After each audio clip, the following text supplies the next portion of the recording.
Members, this is the appointed time. We have a quorum. I call this meeting to order.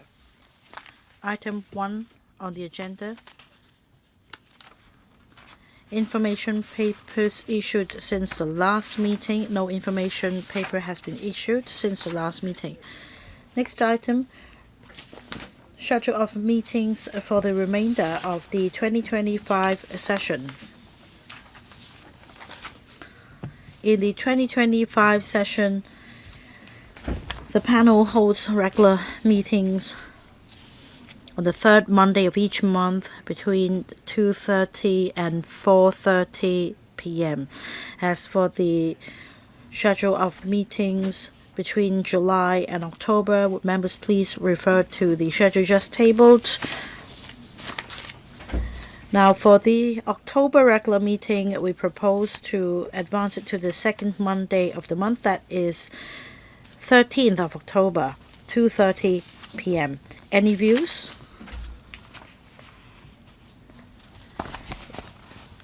If there are no other views, the regular meetings will be held as per the schedule. Item 3, items for discussion at the next meeting. The list of outstanding items for discussion and the list of follow-up actions can be found in the agenda CB bracket 2738/2025 bracket 01 and 02. The next regular meeting will be held at 2:30 the 19th of May 2025, and having discussed with the administration, we propose to discuss two items: enhancing regional collaboration with the mainland, the establishment of the Zhejiang-Hong Kong Cooperation Conference mechanism to promote the collaboration. As we all know, the chief executive just conducted a duty visit to Zhejiang, and riding on this opportunity, at the next meeting, the administration will brief us in greater detail the work done by the administration. The other item is about a briefing from the Privacy Commissioner in relation to personal data privacy protection in the era of artificial intelligence. I think this is a hot topic. If there are no further views, we will be discussing these two items next time.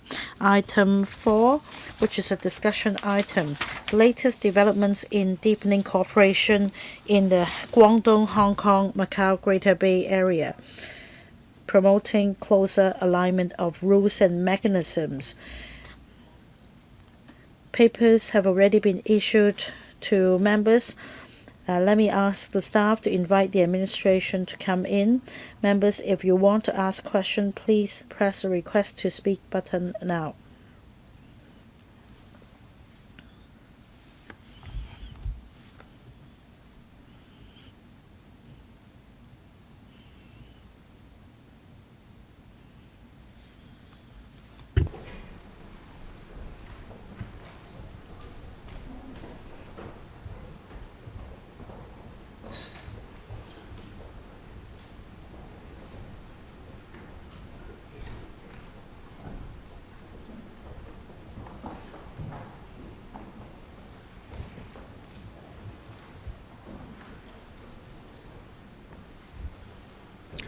Let's welcome Mr. Eric Zhang, Secretary for Constitutional and Mainland Affairs, and his colleagues to our meeting. May I also welcome the representatives of other policy bureaus to our meeting. They will be briefing members on their work. So, Secretary, when you are ready, please walk us through the paper. Thank you. Chairman, members,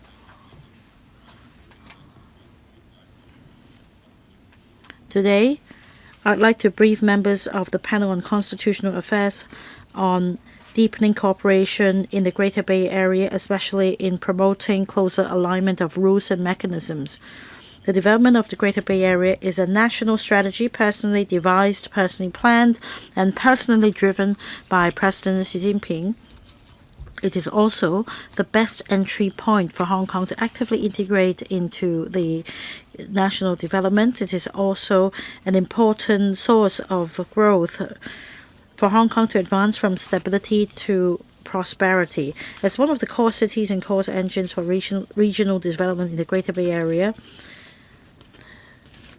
we have been cooperating with Guangdong and Macau under this principle of complementarity to proactively promote Greater Bay Area development. This will not only bring unlimited opportunities to various sectors in Hong Kong, but also contribute significantly to the high quality development of the country and the GBA. The government attaches great importance to promoting GBA development. Shortly upon establishment of the current term government, the steering group on integration into national development was promptly set up. It was chaired by the chief executive himself, which takes forward steers from the top level on the various work of Hong Kong's integration into the overall national development and dovetailing with key national strategies. With the support of central authorities and concerted efforts of Guangdong, Hong Kong, and Macau, fruitful results have been achieved. As a result, we've been able to take forward integration of the Greater Bay Area as well as high-quality development. The SAR government will continue to work closely with Guangdong and Macau to promote the alignment of rules and mechanisms, including legal services, mutual recognition of professional qualifications, and also interconnectivity of goods, infrastructure, flow of capital, interconnectivity of R&T resources, elderly care, etc.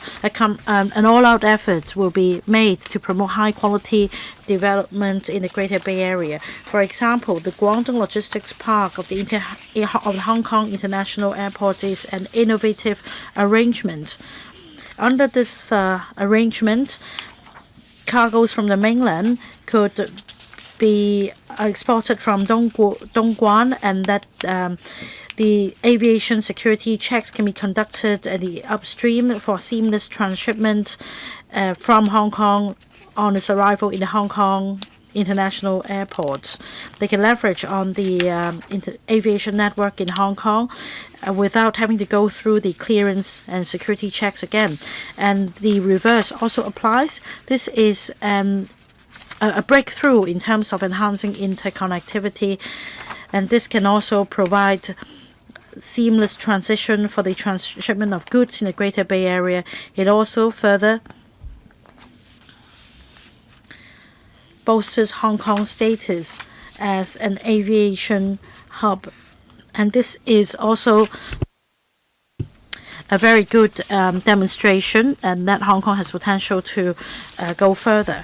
Now, in terms of legal services, on the 14th of February this year, the two pilot initiatives for Hong Kong invested enterprises to use Hong Kong laws and adopt Hong Kong as a seat of arbitration will be extended to a number of Greater Bay Area cities in the mainland. This shows the central authorities' support for Hong Kong to become international legal and dispute resolution center in the APEC region under the 14th five-year plan.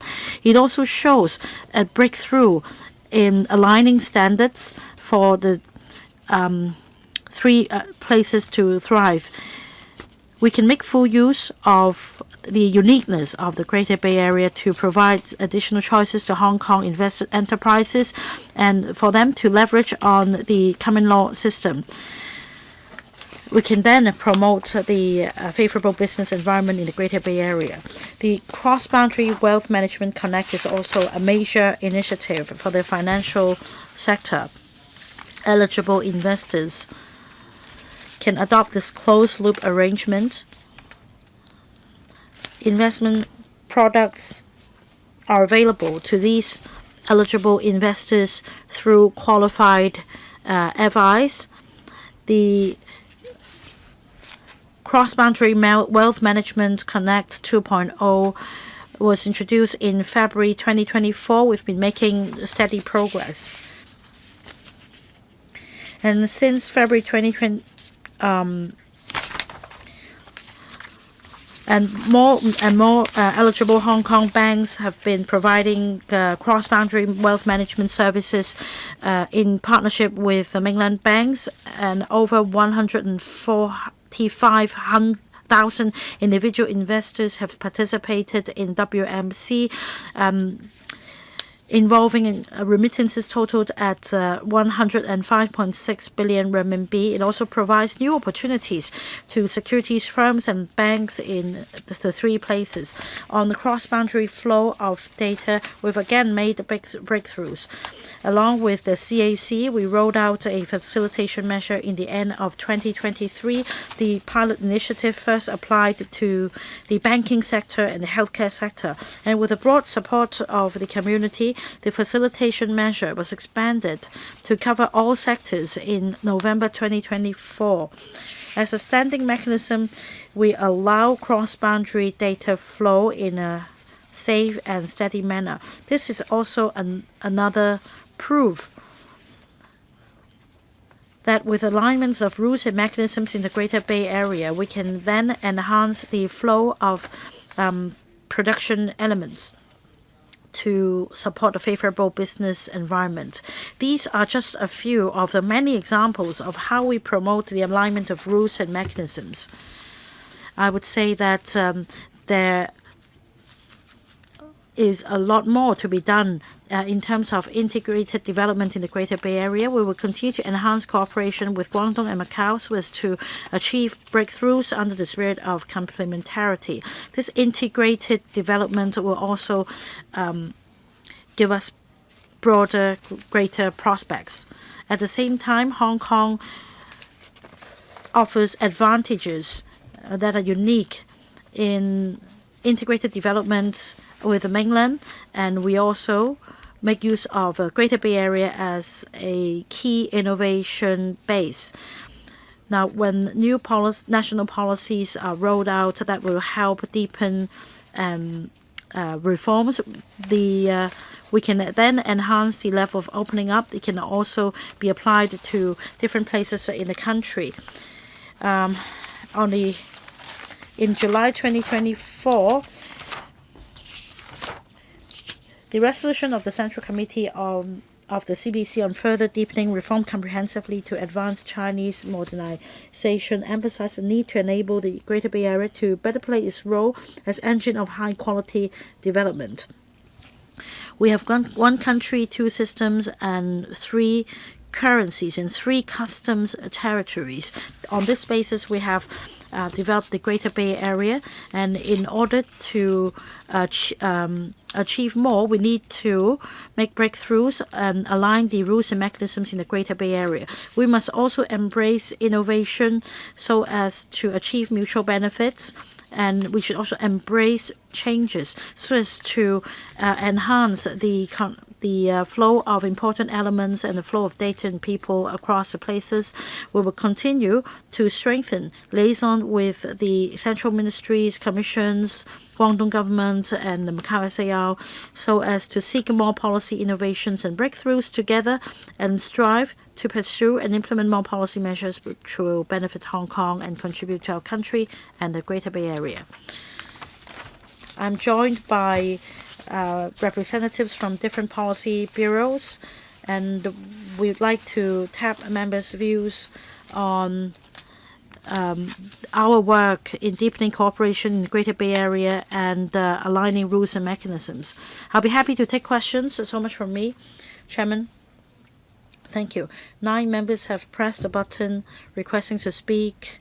Let me read out their names in this order, starting with Ms. Carmen Khan, So Chang-Wing, Tik Chi-Yun, Maggie Chan, Nick Lam, Kenneth Falk, Priscilla Leung, Chan Yong, Deputy Chair, and Yim Kong. 9 members, questions and answers. I'll give each member 5 minutes. We do have ample time for discussion today. Let's start with Ms. Carmen Khan. Oh, Ms. Carmen Khan is not in the room at the moment. I'll ask Dr. So Chang-Wing to speak. Thank you, Chair. If we refer to the paper,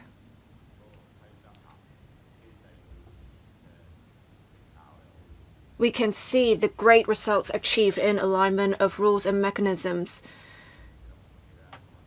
The alignment of rules and mechanisms is in multiple areas too.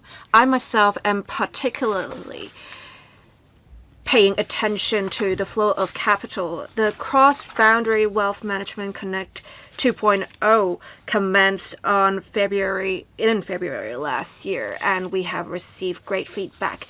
And in this year, in February, you said over 145,000 individual investors in the Greater Bay Area participated in the WMC, and the cross-boundary fund remittances totaled 105.6 billion renminbi.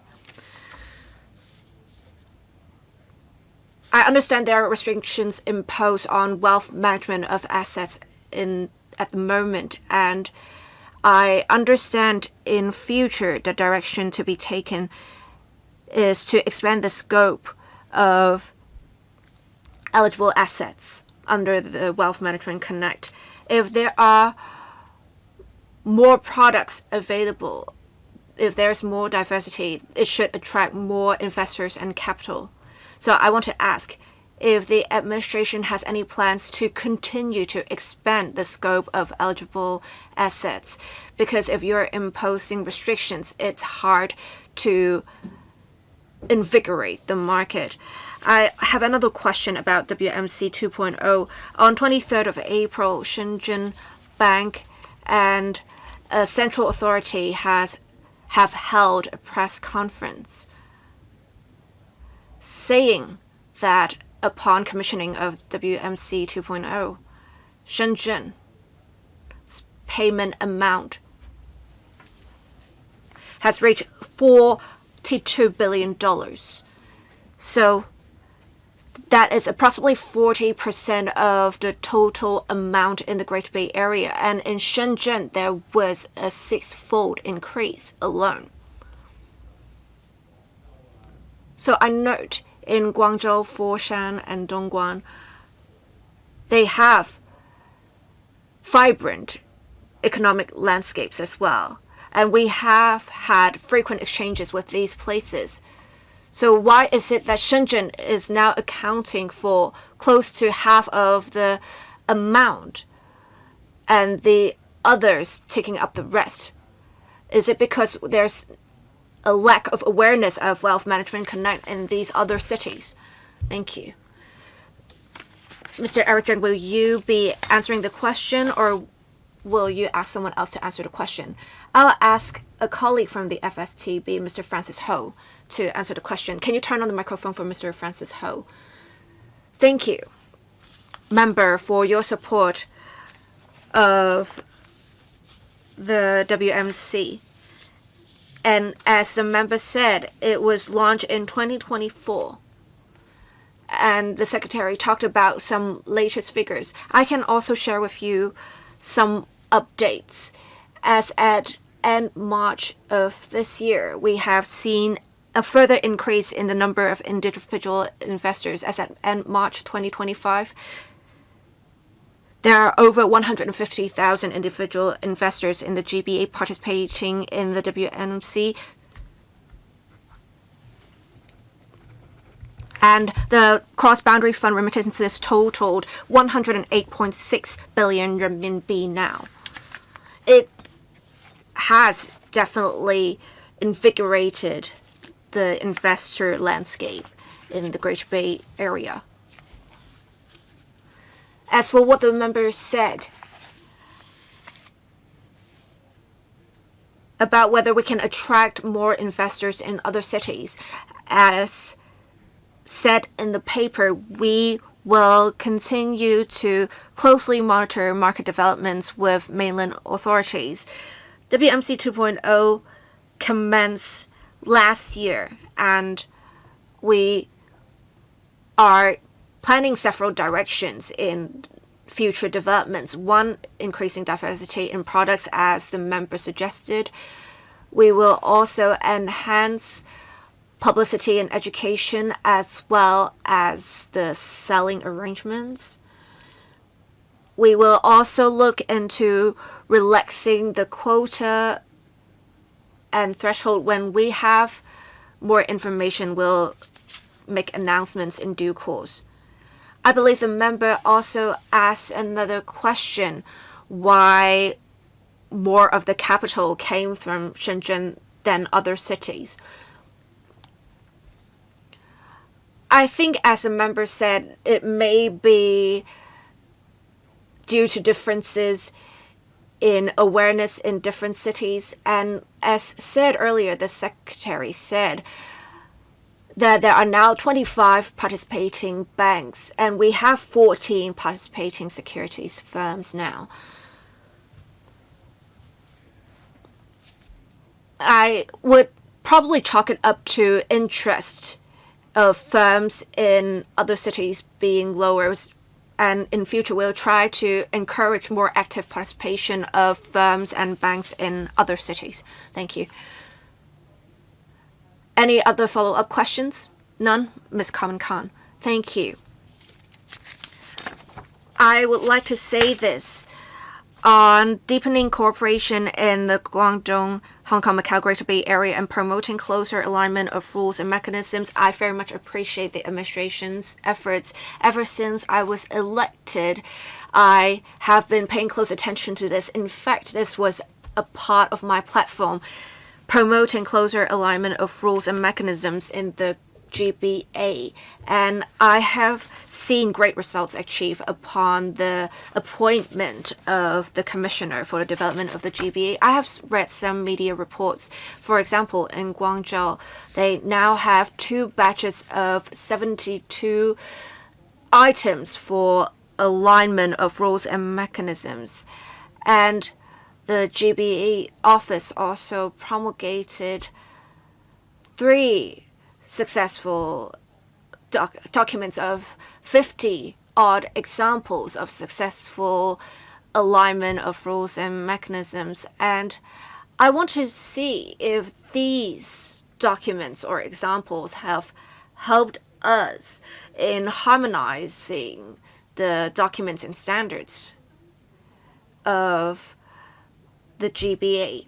And I see there are 7 areas covered in the paper, but for the mainland documents, they also talked about examples such as recognition for hospitals, immigration facilitation arrangements, etc. So they seem to cover more areas.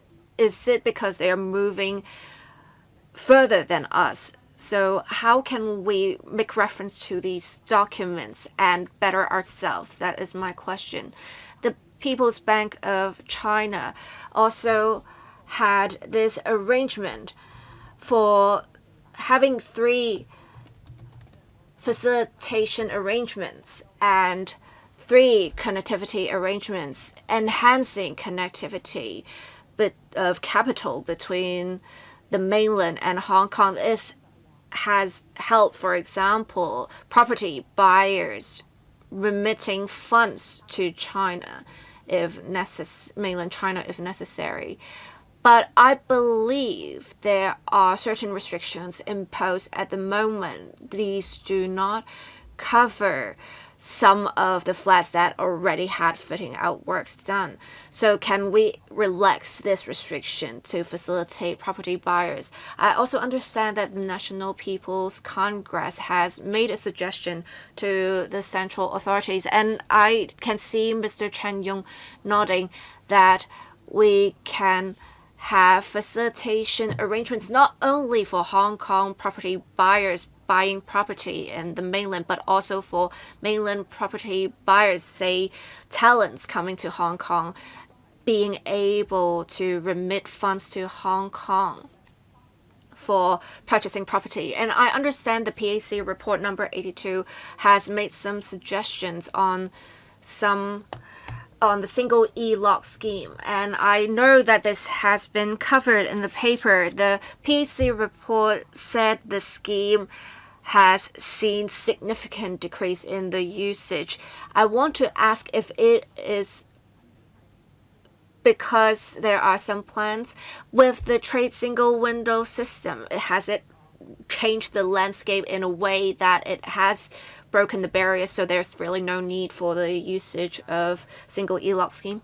Thank you. I think Secretary can answer the questions first, and the other officers may supplement the answers.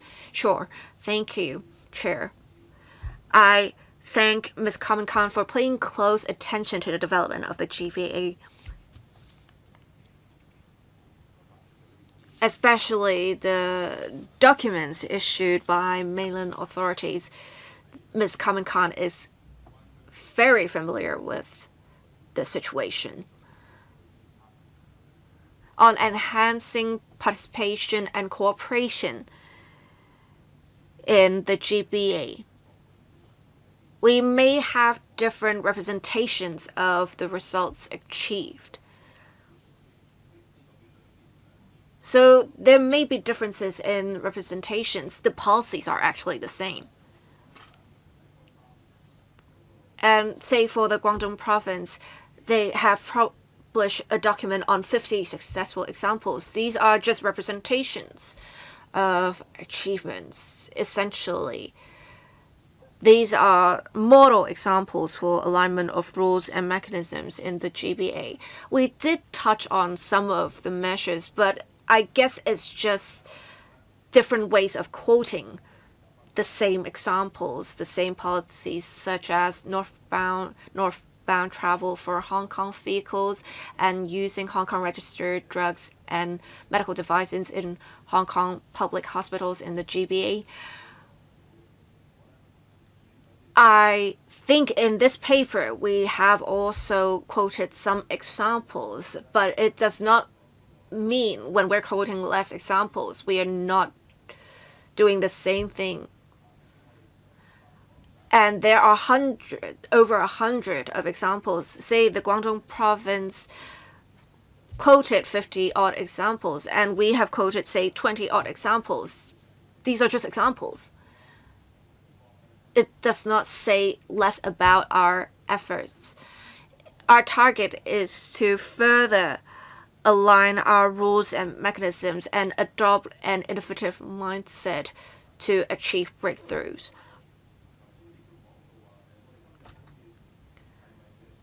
The member said the papers in the mainland have talked more different examples and covered more areas.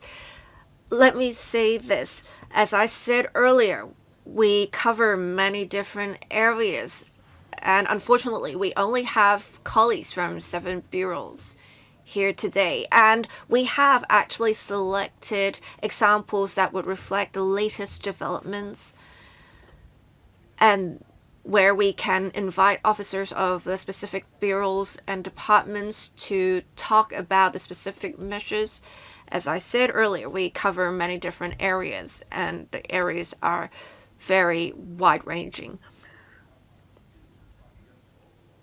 As for property purchase and the single e-lock scheme, if Chairman, you do not object to this, I will ask the specific officers to answer the questions. I will ask the FSTB representative to answer the question on property purchase and the other question to be answered by the CEDB representative.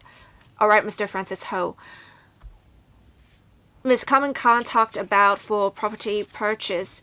Right now, for Hong Kong and Macau residents, if they are to purchase property in the mainland, if they are purchasing new property or undecorated property that is second-hand property, they can have some facilitation arrangements in terms of remittance of funds. We will continue to work with mainland authorities to see if we can relax the restrictions to cover more expenses. But I can share with you some figures. In 2024, in the GBA, Hong Kong and Macau residents, through such arrangements, launched in February 2024, there were 1,000 odd property transactions that went through. So it seems that the facilitation arrangements did work to a certain extent. As for whether we can allow mainland talents to remit funds to Hong Kong to purchase property, we have been liaising with the mainland authorities on this, but there are some issues to be ironed out with the funds requirements as well as the regulatory mechanism. We hope to move in an orderly manner to facilitate such arrangements. If we have any updates, we'll make announcements. Any progress? Well, we're putting our heads together over this. We will make due announcements when there is progress. Dr. Chen, thank you, member, for your concern about the single e-lock scheme. In the past few years, we have been making improvements to the scheme, including expansion of the clearance points and also applicable BCPs. We have 13 clearance locations in Hong Kong, together with 66 points in Guangdong province, 4 in Hunan province, 4 in Fujian province, and 4 in Macau. These clearances provide over 1,000 cross-border routes for the industry. The plan has been implemented smoothly, and since its introduction in 2012, the single e-lock scheme has processed 7.98 million cargoes to and from Hong Kong and the mainland. And we'll continue to work with the Customs and Excise Department, and we will visit different stakeholders, and we will encourage friends in the industry to make better use of the scheme. We will also join hands with the mainland counterparts so as to publicize the scheme to the sectors.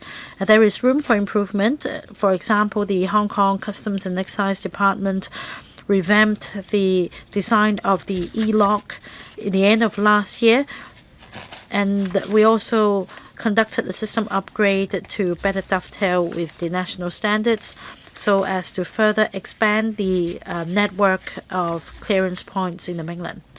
Ms. Khan. Chairman, I'd like to respond to what Mr. Eric Zheng said. I think that explaining successful cases is a good idea because this is the work of the government. There are 45 bureaus, and I also thank the Secretary for his work. There are also working groups under the steering group on integration into national development. I think that, of course, this is on top of your mind, and you should really be able to showcase the success because there should be a very clear role for the Commissioner of the Greater Bay Area Development, and we should know more about his roles and functions. You should explain matters more clearly rather than putting things in this lengthy paper. I just want to make sure that you could earn your credit and win applause. Now, the other point is this. About the single e-lock scheme, I'd like to have some figures. According to the audit report in 2023, the figure dropped to just 200 orders. So things were quite undesirable. Can you tell us eventually how you managed to improve the situation? Please supplement that after the meeting. Right, do explain the situation to us with more real-life examples. Understood. In fact, on the GBA Development Office website, we have listed the achievements of our work over the years. But I do agree with Ms. Carmen Khan as to whether we can put things in, bullet points and also illustrate with case examples. Right, please provide the information as requested by Ms. Khan after the meeting. Next, Dr. Tik Chi Yun. Integration into the Greater Bay Area, alignments of rules and mechanisms, of course, this is the trend. Now, every weekend we see tens of thousands, even 100,000 people going up north for the purpose of exchange, for leisure, for spending, etc. So I think that the market is the community is getting ahead of the government. We need to catch up. Now, my question is on residential care homes in the mainland. The facilities are new and the environment as a whole is quite good. There may also be sufficient manpower in the mainland comparing to the labor shortage we have in Hong Kong.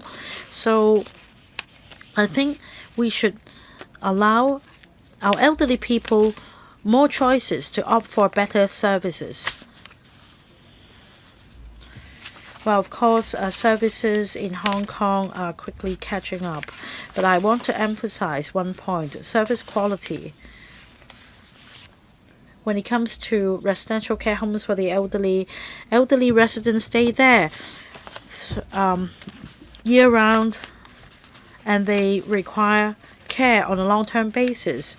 Now, if you go on an inspection, everything might look perfect, but what happens later on?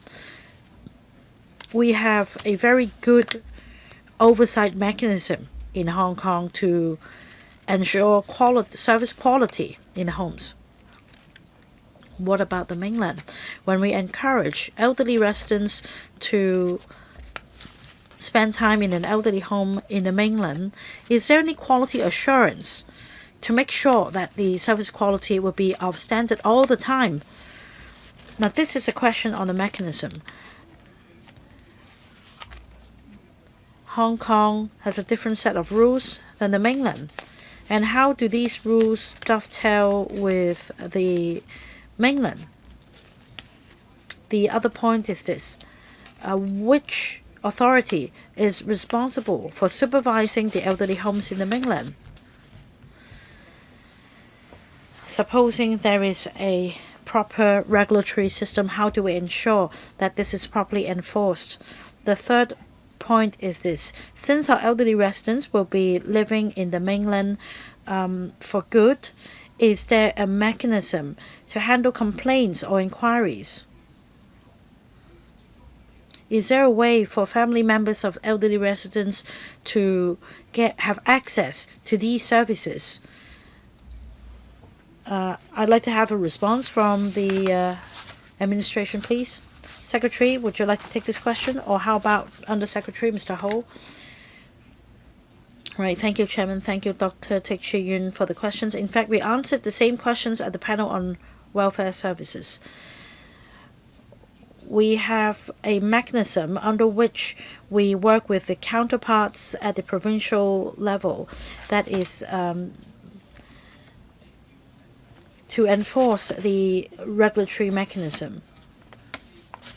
Now, for the Civil Affairs Office of Guangdong Province, they have put down this requirement, and that these homes must first get a 4-star or 5-star recognition before they are eligible for our scheme. And apart from the mainland's assessment, the Social Welfare Department also chips in. There will be a professional accreditation mechanism to ensure the quality of their partners. Every year, we check each and every institution at least once to ensure their quality. So this is how we dovetail with the regulatory mechanism on the mainland and how we conduct our own checks. In fact, just this month, we have engaged an NGO to conduct regular inspections. That means they visit the elderly residents every month to seek their views and to address these views immediately. A follow-up question, Chairman. We agree with the broad directions, but those who are in the know would know that we need to go through steps and protocols in supervising elderly care homes in Hong Kong, and even so, time and again, we see problems. Now, what happens if the regulatory approach in the mainland is different from that in Hong Kong? Elderly residents living in the mainland will be disappointed. Well, at the moment, the Hong Kong SAR government provides subsidies for elderly people to stay in care homes in the mainland, so we do have a role to play. Of course, we should have trust in the system, but above that, we need to make sure that there is a system. You talked about the social welfare department's annual visits to the homes. Is it part of the mechanism? Because in Hong Kong, we conduct raids as well, surprise checks to ensure service quality. If we just pay annual visits to these homes, will you be as effective? So my question for the administration is whether the administration is happy with the design of this quality assurance and supervision mechanism. Can you be sure that our elderly people will receive reasonable and adequate care? Chairman, I believe that our colleagues also conduct special checks. Since we have different rules and regulations between the two places, it is unreasonable just to impose Hong Kong's rules and regulations and standards in the mainland. This is not in line with the overall integration into the Greater Bay Area. Now, if we don't even trust the special checks mechanism, then I don't think it is wise. I hope that the public will be convinced that is quality collaboration.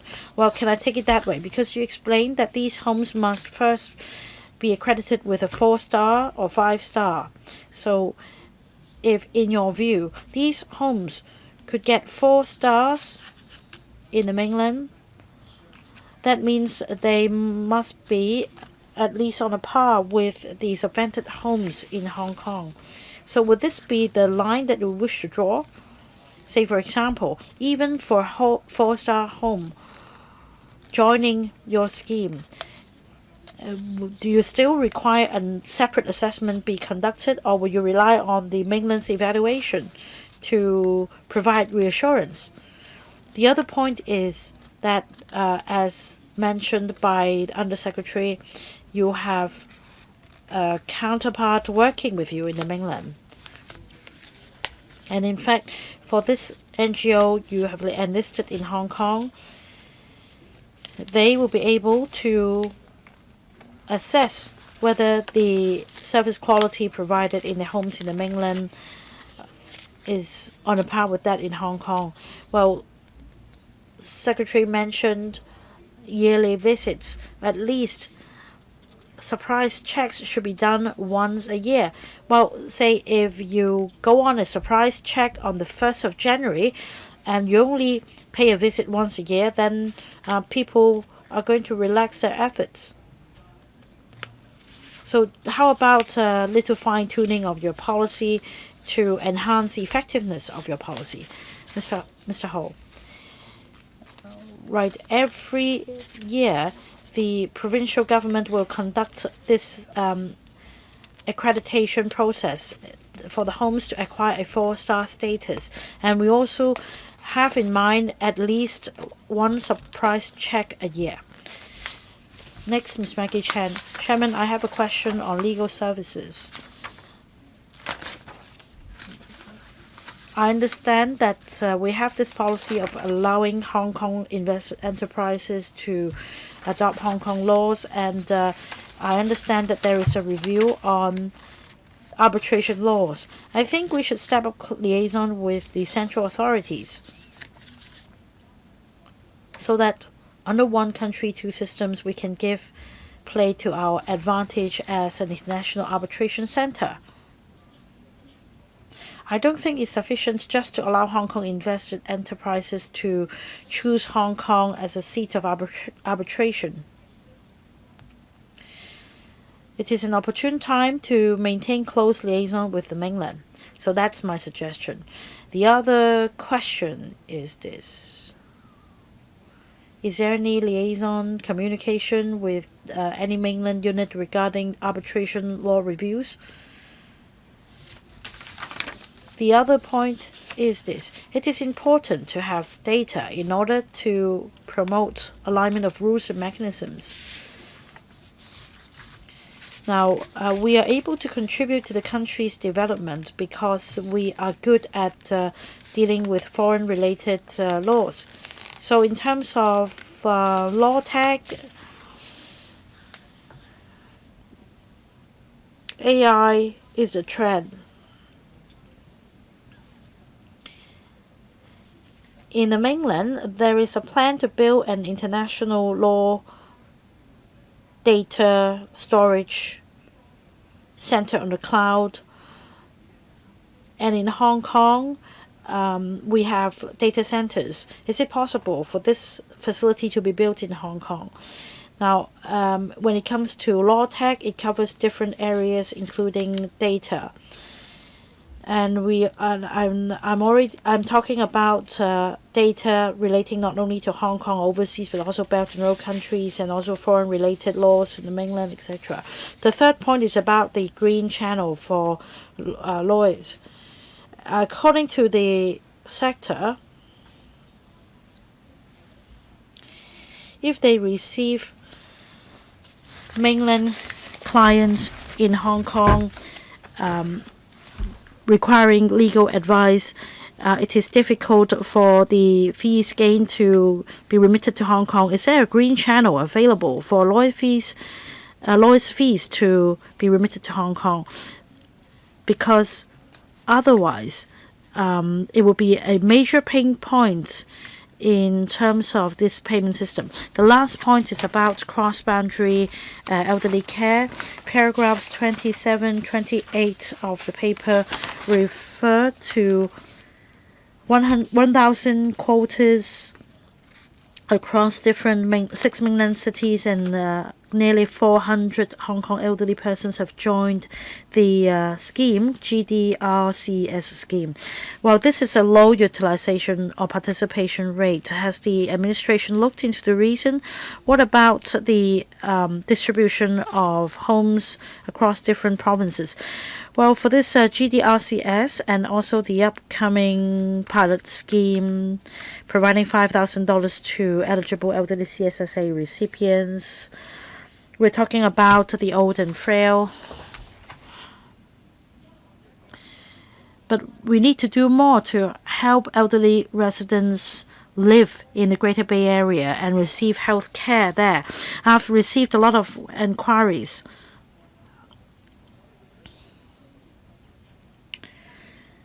Many Hong Kong residents are in their middle age and they'd like to plan for their retirement in the Greater Bay Area. They need more information. Will the government set up a one-stop service platform to provide more information about retiring in the Greater Bay Area? Will tax breaks be provided to encourage Hong Kong invested enterprises to operate Hong Kong-style healthcare services?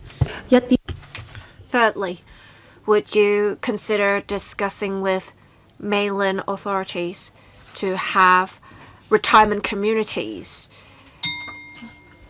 that are in Hong Kong style in the mainland? Lastly, will the administration go further in leveraging on the advantages of Hong Kong to develop pension finance? Well, there are multiple questions. Secretary, who's going to answer the questions? There are quite a number of questions. If you don't mind, I will ask the colleagues from the Department of Justice and the Labor and Welfare Bureau answer the relevant questions. And I think the question on data would require the colleague from IDRTIB to answer the relevant questions. Sure. Let's first ask a DOJ colleague to answer the questions. Thank you, member, for your support so far. Ms. Chan talked about how the mainland is currently amending laws relating to arbitration, when we are paying close attention and we are trying to make sure we can tie into the national strategy and make sure we align our rules and mechanisms to better align with international standards as well. Let me share with you some information. According to a latest international report, Hong Kong's ranking in arbitration is still quite high. After London, Singapore, and Hong Kong rank the second together. Well, let me save some time. I am quite familiar with the situation. I want to know how we are trying to enhance communication with the mainland authorities. Right, we are trying to make sure we can leverage on our advantages to make contributions to the country. And I asked the member and the secretary to rest assured we will continue communicating with the mainland authorities. With the arbitration law to be amended, we make sure we maintain communication with the central authorities. Another part of the question was on data relating to law and the use of AI. We do want to continue to promote the use of technologies. As you may know, we have recently set up another consultative committee, and we have the participation of the sector in terms of membership. We have also had 2 universities constructing new platforms for the use of AI in law. We will continue in this regard. As for what the member suggested, whether we can set up a cloud data center, this is something that we are looking into. It is indeed complex, however, because that would involve cross-boundary data sharing. It will also involve the use of AI with the support of the legal sector, because they in the legal sector would need to take up more law tech before this can happen. As for what the member said about legal fees, I very much understand why the sector is concerned, because after they provide their services, if they cannot receive the fees to be charged, it is definitely going to be a problem. And in fact, the member highlighted this problem on a previous occasion. We have been working on this. We have liaised with the relevant mainland authorities. From what I observed, it has something to do with foreign exchange controls. We have received positive feedback, however, from the relevant authorities. Right now, Hong Kong lawyers providing professional services adopt several models. There are mainland lawyers engaging Hong Kong lawyers as consultants. There are also joint ventures of mainland and Hong Kong law firms. The third model is what is said by the member. There will be a new GBA lawyers having lawyers licensed GBA.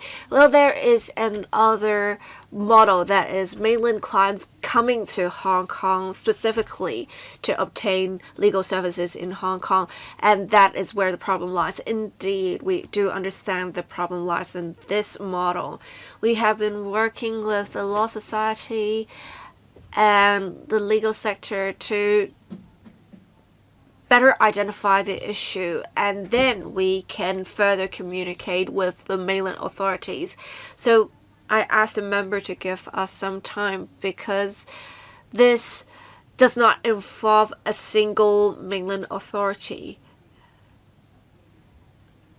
We will try our best to rationalize the relevant processes. We will continue to maintain communication with the member as well. Chair, I would like to say something. We have all along been talking about harmonizing the provision of legal services. I thank Ms. Peggy Aoyang for working very hard on this, but we need to make sure we have results. Otherwise, we are not moving forward.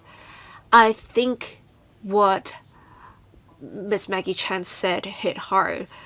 We have been talking about developing Hong Kong as a dispute resolution center, but if we cannot charge the fees for the services, people will not provide the services, and people would have to end up back in the mainland instead of coming to Hong Kong. I also want to ask about data specifically. What are the observations of the RTIB on data sharing across boundaries? Oh, excuse me, is it Ms. Ching who's going to answer this question?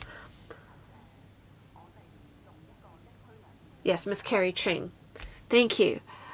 The Hetao zone is developed under the model of one zone, two parks. We do want to adopt an innovative model of development in the Hetao zone, and we do have cross-boundary data sharing, but there was a focus on R&D data.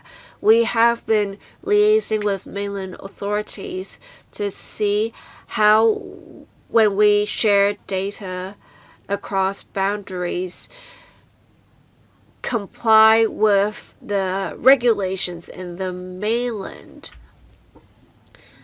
allowing the use of Hetao zone or mainland data in the Hetao zone. In future, if there can be further cooperation, we are more than willing to communicate with the Department of Justice on this. Thank you. Undersecretary of Labor and Welfare. Thank you. We do want to make sure elderly persons undergo assessments before they can take part in the GDRCS. So few elderly persons can retire in the Greater Bay Area if they want.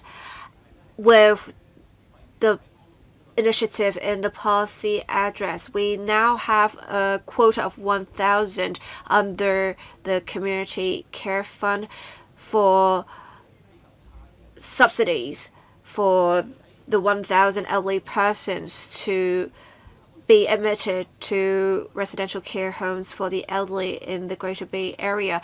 Right now, we do not have any plans for retirement communities of Hong Kong style in the mainland. But as I said earlier, we have an assessment mechanism in Hong Kong. If elderly persons feel that their health is not as good as before, they can undergo assessments in the mainland and then get admitted to a residential care home for the elderly in the mainland. Thank you. Ms. Dixie Lam.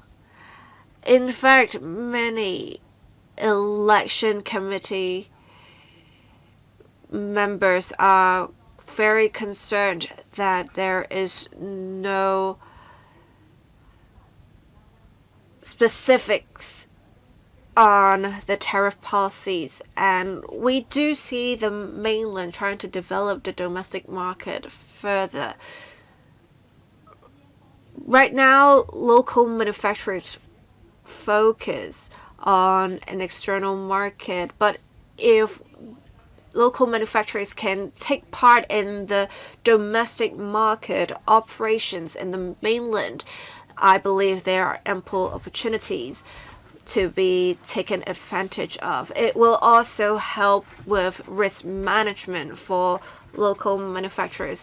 In fact, we now have several major e-commerce platforms, and the DAB has been calling for developing e-commerce in Hong Kong as well. And we have seen in the mainland they have made use of e-commerce platforms to help with the development of the domestic market, I want to ask if the administration has any plans to participate in this. If not, why?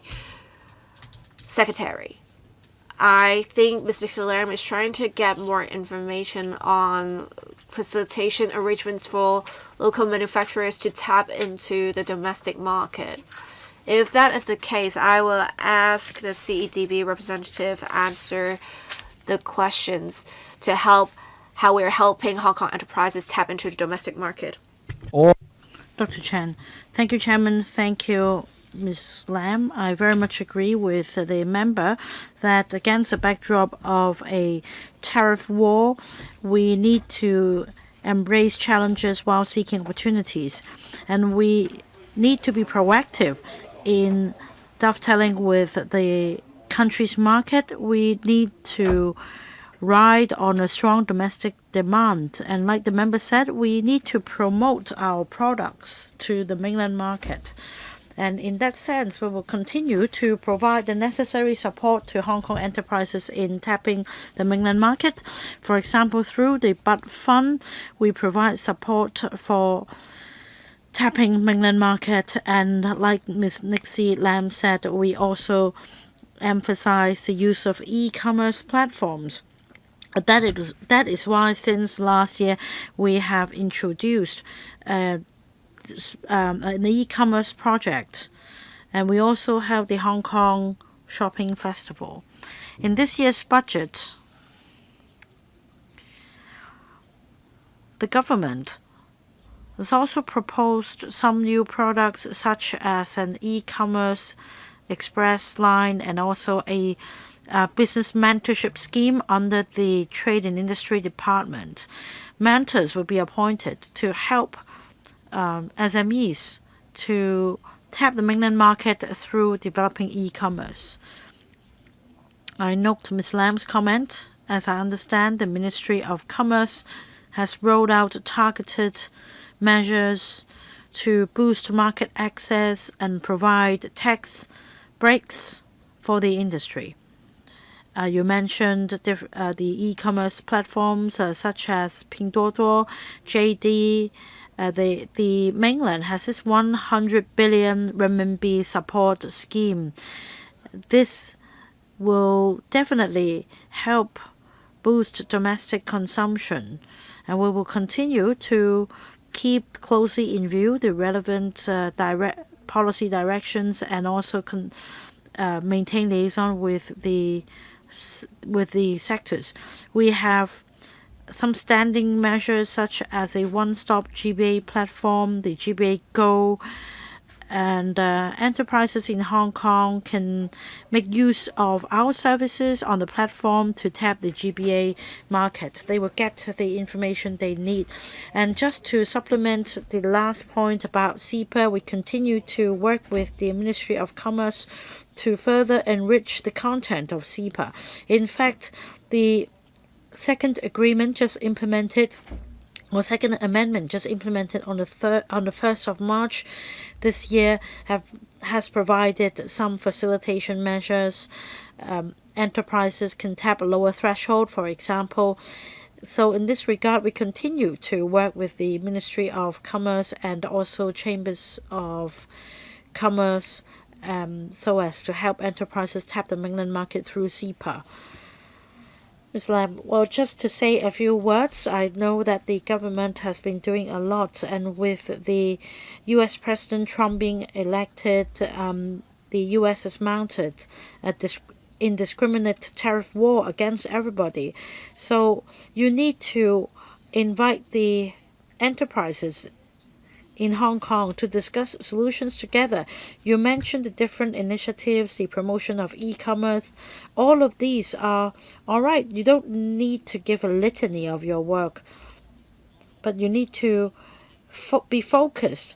You need to have a full grasp of the areas that businesses need support. Don't just set up a platform and invite in applications. What happens should they fail? I think her question is whether the government has anything more proactive to reach out and help these enterprises. Yes, let me also supplement. I fully agree with the member that we should be proactive. We should proactively reach out to those in need so as to provide a one-stop tailor-made service to them. Last year, together with Invest Hong Kong and the Hong Kong TDC, we set up a mechanism to provide some support to mainland enterprises wishing to tap the global market. Especially in the face of a tariff war, there is a shift in the global supply chains, and as a result, we have set up a service mechanism for high value added supply chains. We help these enterprises which would like to tap the overseas market to set up a regional headquarters or a headquarters, global headquarters in Hong Kong. And we have been proactive.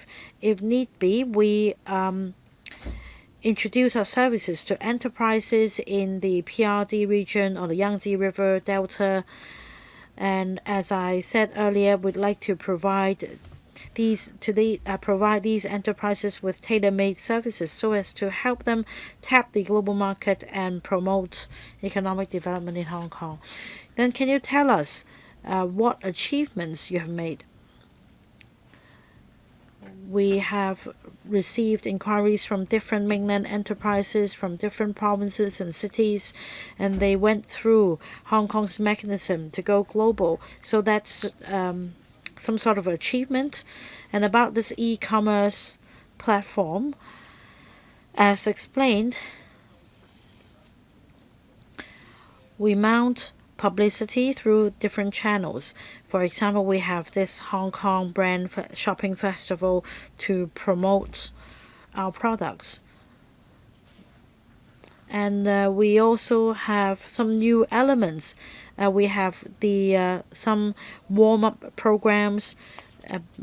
For example, we publicize our products on Xiaohongshu platform so as to provide suitable services to these enterprises. Mr. Kenneth Falk.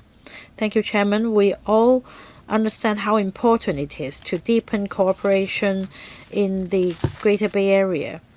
And in recent years, the flow of capital and people have enhanced, and I thank the administration for their efforts. We're all sharing the same goal. I think that Hong Kong is given this big gift. In particular, in terms of mega events, the 15th National Games will be partly held in the Greater Bay Area. Now we've just had some test runs, and there are also facilitation measures such as marathon runners of the two places and cyclists. They enjoy some facilitation in the clearance process, and I think these are achievements. I hope that at the conclusion of the National Games, the three places, that is Guangdong, Hong Kong, Macau, and the relevant sports departments, will continue to work on a framework, make this effort sustainable. Things should not end upon conclusion of the National Games. We should make the effort sustainable because we need to work as one as far as the Greater Bay Area is concerned. Coming back to today's paper, apart from activities, I'm more concerned about mutual recognition of qualifications. Now, as mentioned, the growth of the culture sports industry in our country is expected to gain traction, whereas practitioners in Hong Kong find it very hard to look for opportunities in the mainland. For example, the professional qualifications of coaches are not recognized by the mainland. So this is the pain point for Hong Kong practitioners. I'm happy to learn that there is now a new way out. According to our country, the National Sports Culture Bureau, a new policy is now put in place starting from the 1st of January this year.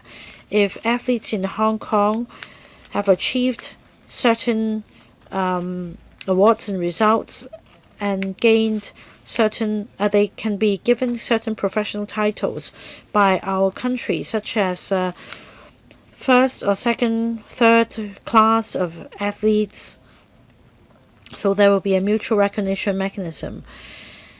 I think that mutual recognition is important for different sectors, not only sports, and each sector comes with their own mechanism.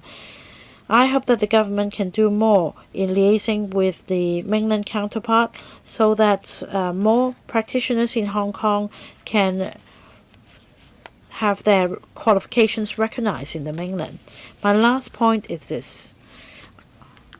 According to the 2024 policy address, there is a piece of good news, that is the criteria for holding sports events by national sports associations will be relaxed for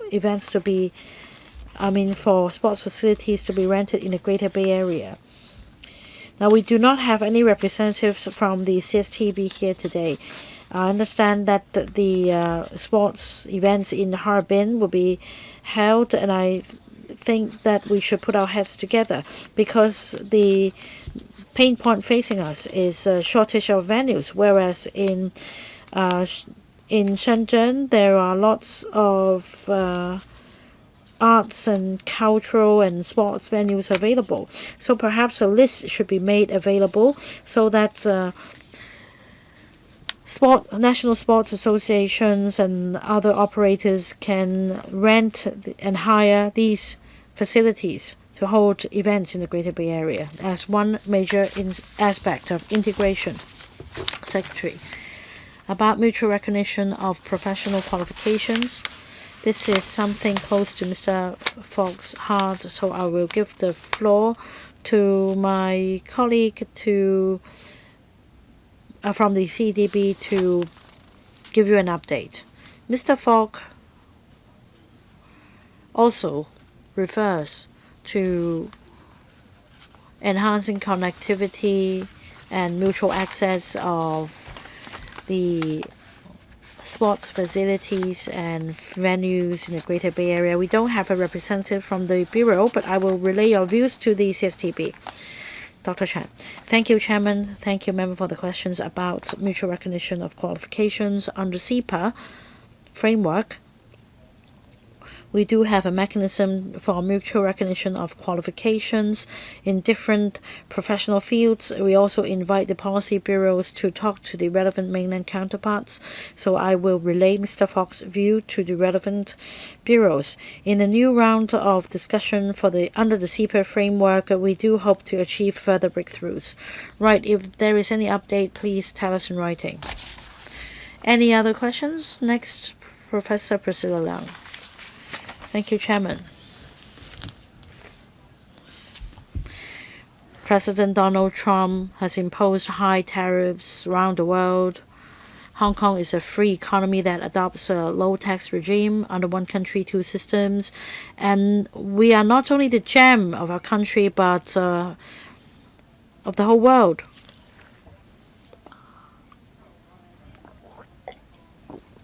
So it is our responsibility to give play to our institutional advantage of one country, two systems. This is our opportunity. According to the administration, we should better integrate into the overall development of the country and promote alignment of rules and mechanisms. I'd like to comment on that. This should be done on the premise of one country, two systems. We should go by the spirit of complementarity. That means there should be mutual benefits for both Hong Kong and the mainland.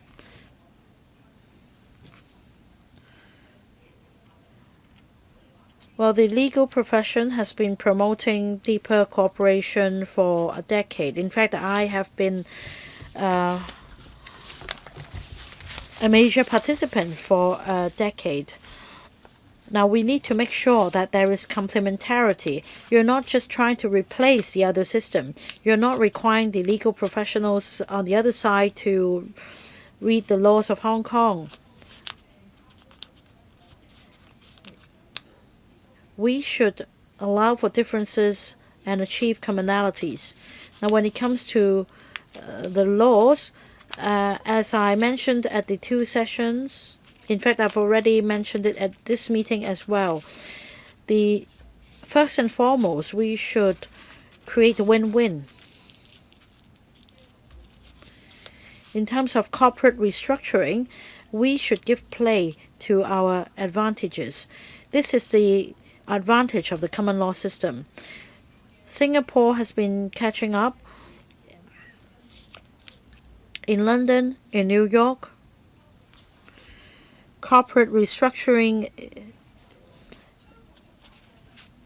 system is mature, and even Evergrande went to the United States for corporate restructuring. In fact, I've mentioned it to the government a number of times. In fact, the sector is quite concerned. As a result, the corporate resolution regime didn't come through last time.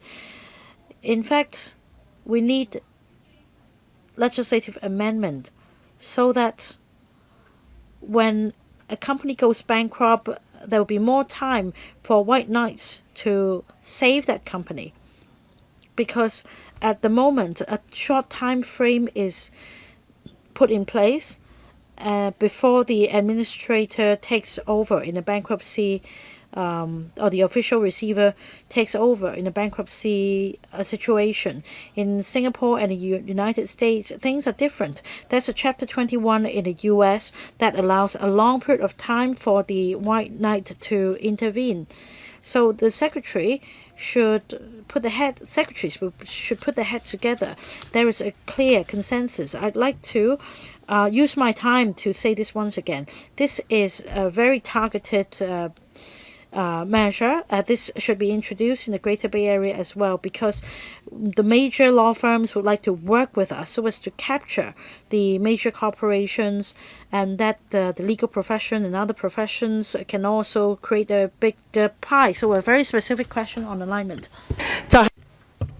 Another question of mine is, we are trying to have an IP valuation center in the GBA in Hong Kong. So there should be mutual recognition of patents in the mainland and Hong Kong. In future, the center should have a white paper to harmonize valuation methods. This will be beneficial to both sides because this will streamline the workflow, and in turn it will benefit the research, academic, and industrial sectors. Next, we should have specific pieces of legislation that will facilitate cross-boundary data sharing while eliminating certain more sensitive subjects. And we have seen in the Greater Bay Area, in Guangdong province specifically, it has already been done. I think it should be extended to at least Hong Kong because we are slower in R&D compared to the mainland. If we can leverage on their advantages in R&D and research data, that would be beneficial. So these are my suggestions. I want to see if the Secretary or the DOJ would have any feedback for me. Thank you. Secretary, thank you, member, for providing concrete suggestions as always. I will see if the specific officers from the bureaus would have any supplementary information to provide. I would have the DOJ and the CEDB as well as the ITRIB officers answer the respective questions. Thank you. Ms. Peggy Aoyang from the DOJ. Thank you. Chair, thank you. Secretary, thank you, member, for your questions on whether we can develop Hong Kong as a corporate restructuring center for enterprises with alignment of rules and mechanisms. I think it is worthwhile to look into this suggestion, and I think it is a very good suggestion. Let me report on something here. We now have been looking into harmonizing standards in corporate restructuring and liquidation in the mainland.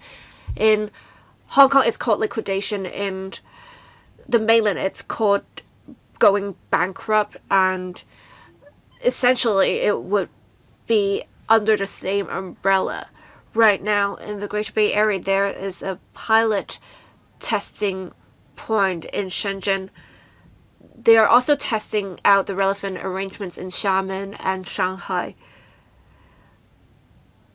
The mainland pays close attention to the development of corporate restructuring developments in the mainland.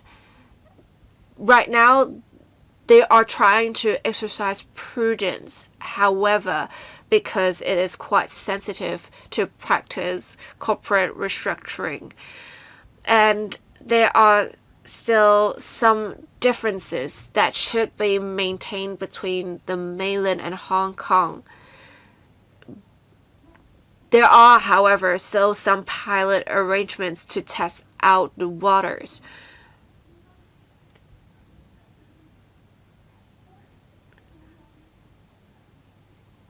We have already accumulated 2 to 3 years of experiences in 6 cases where mainland judgments were recognized for Hong Kong companies.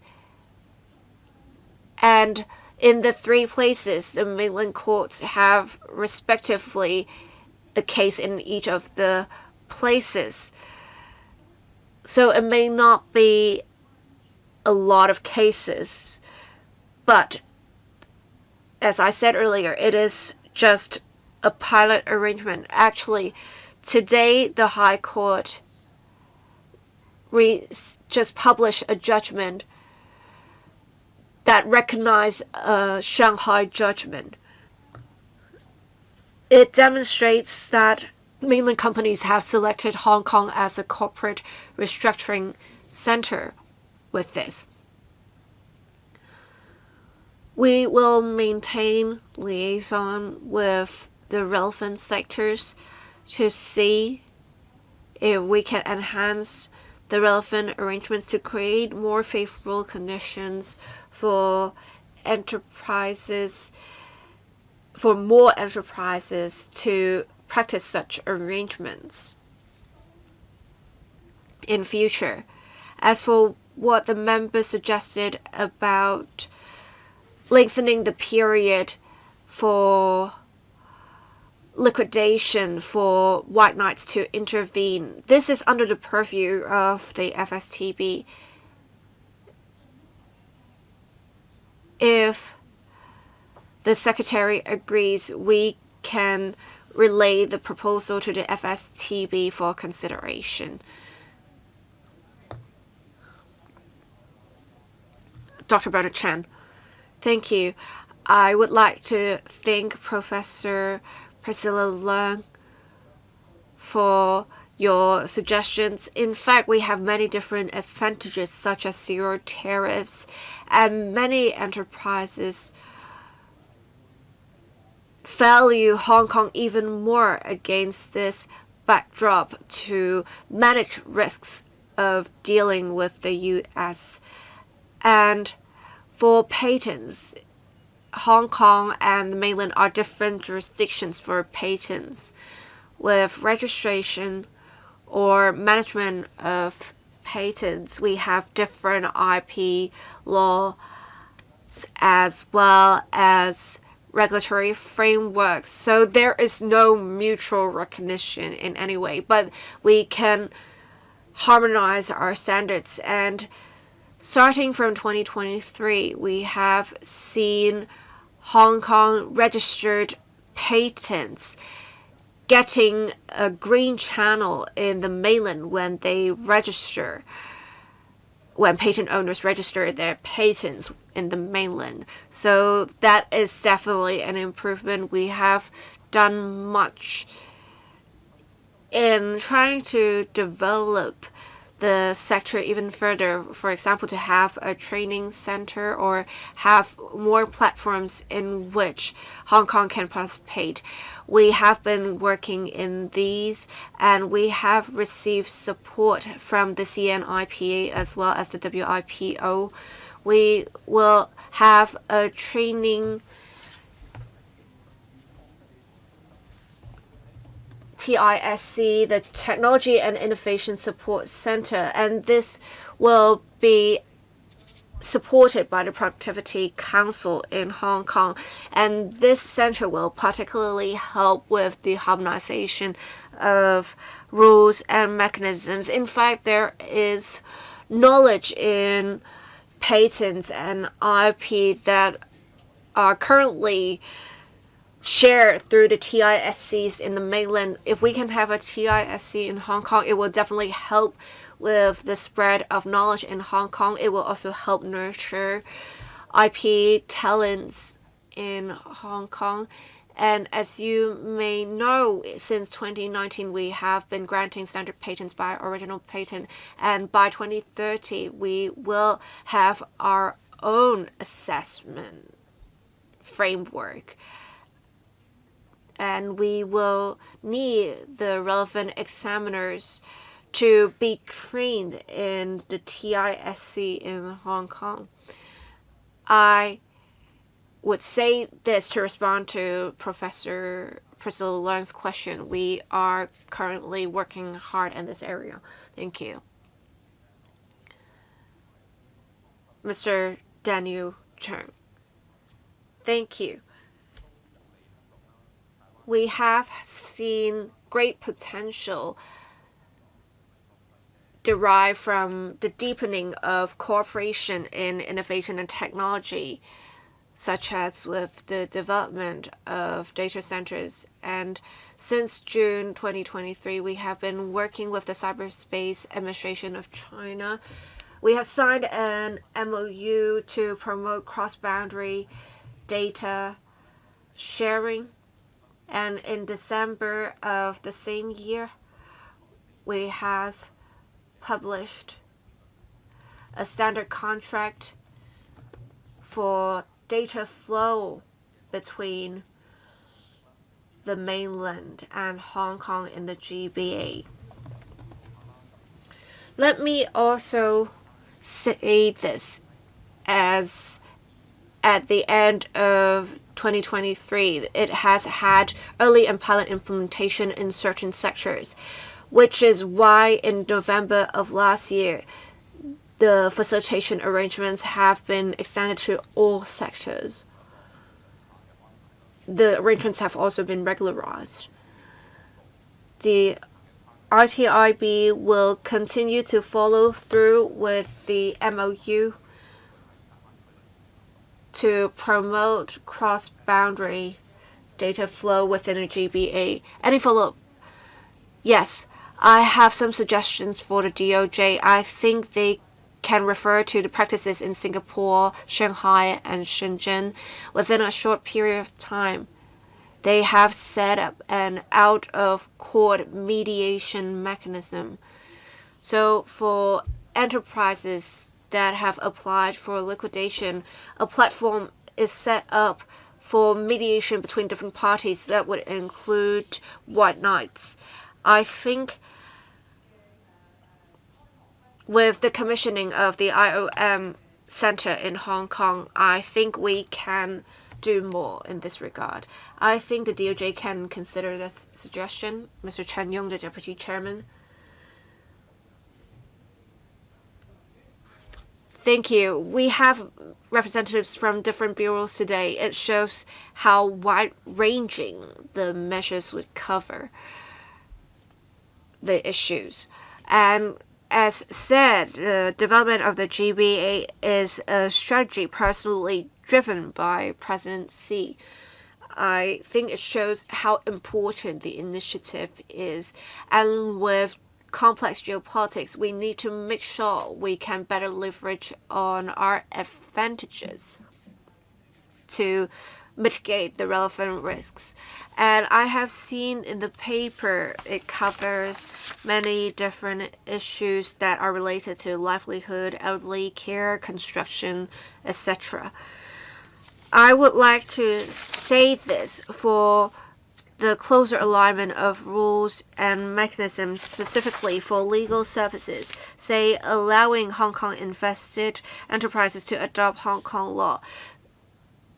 Does the administration have any plans to make sure these arrangements are used in other GBA cities as well? And I believe these arrangements are definitely welcome by enterprises, and this is of course well received by the sector. Also, we need to make sure we align not only with the standards in the GBA but also international standards. We have 235 standards that have already been promulgated. I want to ask about the latest progress. Have we met the relevant targets, or are we far from achieving the relevant target? On cross-boundary payments, I believe many LegCo members have been calling for facilitation arrangements. We already have a unilateral remittance of funds, a closed-loop arrangement for Hong Kong property buyers in the mainland. And during the 2 sessions, I have actually called for the same arrangements for the opposite direction for mainland talents to purchase property in Hong Kong. If they can adopt a closed-loop model as well, I believe it will make sure there is still security with exchange controls in the country. I was hoping this can be done within this year. Another question, that's a specific question relating to the budget. That is about the northbound travel for Hong Kong vehicles and southbound travel for Guangdong vehicles. We want it both ways. However, some friends have told me about the traffic jams in the recent long weekend. Well, in fact, 1.91 Hong Kong people left Hong Kong, and supposing during the long weekend we receive some 20,000 people to Hong Kong, that won't be a major impact. Well, I think this is the concern from my sector. We have professional young accountants, lawyers, etc. Now, in the past, a lot of exchange tours are supported by the government financially. Now, many people would like to visit the country. They'd like to see for themselves, but they're required to pay a lot of fees and tolls and for bridges, tunnels, etc. Now there is also an airport departure tax of $200. Well, I think that an incentive should be provided, especially in the face of oppression from elsewhere. We need to do more to attract more to come to Hong Kong. It's about cost effectiveness. I know that the government is conducting a study, but perhaps if you allow some fee waivers, concessions, you'll be able to attract more visitors, and then these visitors will feel welcome and they will be happy to spend more in Hong Kong. This will generate a bigger economic benefit. Who will take the question, please? Secretary? Yes, the Deputy Chair asked 4 questions. He's asking for an update, first on Hong Kong invested enterprises to adopt Hong Kong law and to choose Hong Kong as the seat of arbitration. I'll give the floor to my colleague. There is also another question on the buying properties. I'll give the floor again to my colleagues.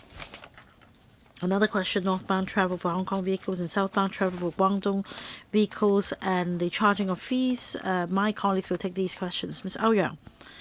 Thank you. Deputy Chair mentioned further expansion of the Hong Kong invested enterprises to adopt Hong Kong law initiatives. Let me explain very briefly that there are two major initiatives. One is to allow them to adopt Hong Kong law. The next is to allow them to adopt Hong Kong as a seat of arbitration. At the moment, the latter has been expanded to 9 major cities in the Greater Bay Area. For the former, only 2 cities, that is Shenzhen and Zhuhai, are covered. We're grateful to the sector for providing us with a lot of support on these 2 initiatives. And as a result, there is potential to further expand the scope of these 2 initiatives. In fact, just 2 months ago or so, on the 14th of February, the latter initiative has expanded in scope, and on a preliminary basis, we have received positive response from local chambers of commerce, even foreign chambers of commerce and Hong Kong enterprises. Many have expressed interest. We will continue to maintain liaison with the industry. We will tap their views as to why they would like to choose to adopt Hong Kong law and to choose Hong Kong as the seat of arbitration. Now, I say this because the crux of these 2 initiatives is to give enterprises choices for them to decide whether to choose Hong Kong as a seat of arbitration and the laws of Hong Kong. In commercial contracts, they may not disclose this information. Commercial contracts involve trade secrets, and also they need to keep things confidential for the purpose of arbitration. So they may not be frank with us why they pick Hong Kong as the seat of arbitration. Of course, we do have information from the arbitration center's reports, but we'll continue to keep in close liaison with the trade associations to know more about the reasons behind their choices and why Hong Kong remains attractive to them. After we get hold of these views, we'll be able to draw up favorable conditions, and then we'll be able to explain to the relevant ministries in the mainland to strive for the next stage of expansion of the policy. So we'd like to have the support of the sector and the enterprises. We'll also welcome suggestions and information about the initiatives so that we have backing and favorable conditions to negotiate with the central authorities about including more cities. Dr. Chan. Thank you, Chairman. Thank you, Mr. Chan, for questions on the GBA standards. Now, actually, since the signing of the MOU on the cooperation by the 3 governments on the 24th of April 2023, we have published the list on 3 occasions covering some 235 items. Now, the progress is actually quite good. I'd like to explain, first of all, why the sectors are encouraged to adopt the GBA standard. The GBA standard is a voluntary one, it is not mandatory.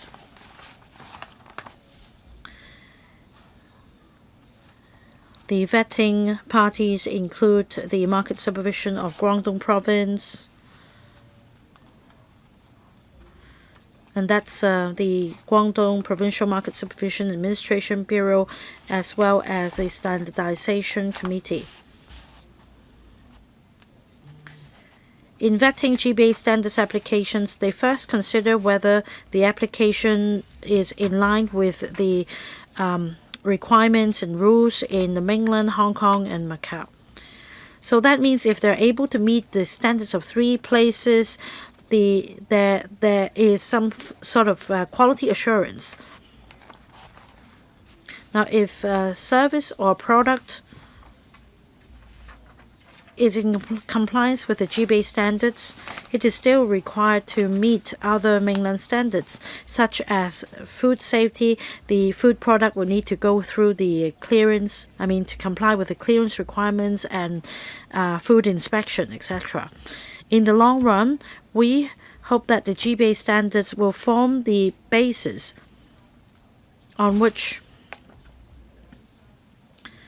the mainland authorities may further consider facilitation measures for the complying products and services, so that there will be facilitation in terms of clearance and sales. Well, the GBA standards involve different fields and different professional knowledge, and we do welcome the associations in Hong Kong in giving us their suggestions, having regard to the market conditions, etc., so that a joint effort can be made to draw up GBA standards together for us to consider. As for the policy bureaus, the TID, and the lead departments, we will continue to encourage sectors to adopt the GBA standards, not only to adopt them but to draw them up together.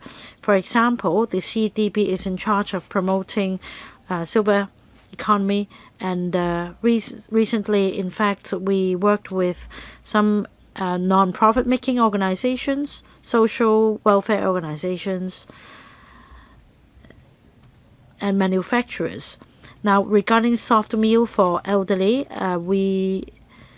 this is something that we're working on, and in fact, the stakeholders are working towards the setting up of the GBA standard for soft meals for elderly, and this is something very useful. We will continue to publicize the GBA standards. We encourage the sectors to use them so as to bring more benefits to us. Cross-boundary matters. Thank you, Deputy Chair, for the questions. About facilitation measure for cross-boundary flow of funds or remittance of funds by Hong Kong incoming talents in Hong Kong. Just now, Ms. Carmen Kan asked a similar question, and according to our reply, we understand that this matter involves different systems and different authorities. These incoming talents may wish to purchase a property or set up a company or proceed with some form of investment, and there are calls for their demands to be met. And we are now working on the remittance for the purchase of property, and we'll make a due announcement when things are ready. Right, what about northbound travel for Hong Kong vehicles and southbound travel for Guangdong vehicles? We very much agree with the Deputy Chair that we welcome mainland visitors, and in promoting the development of the Greater Bay Area, we need to promote the flow of people as well as vehicles. We are actually ironing out details with different units and ministries in the Greater Bay Area so as to promote the flow of people and vehicles without compromising our transport network. We expect to announce the outcomes within this year. About the BCP construction fee, I think the FSTB is looking into this idea. I'm sure that your views will be reflected to them. Next, Mr. Yim Kong. Deepening cooperation in the Greater Bay Area is a major strategy for Hong Kong and for our country. Against the backdrop of the China-US trade war, we must remain steadfast in our position and provide the impetus for growth. About the data, etc. In fact, this is a matter that the community is very concerned. I have 3 points to make. About the cross-boundary wealth management Connect 2.0, it was rolled out some 2 years ago, and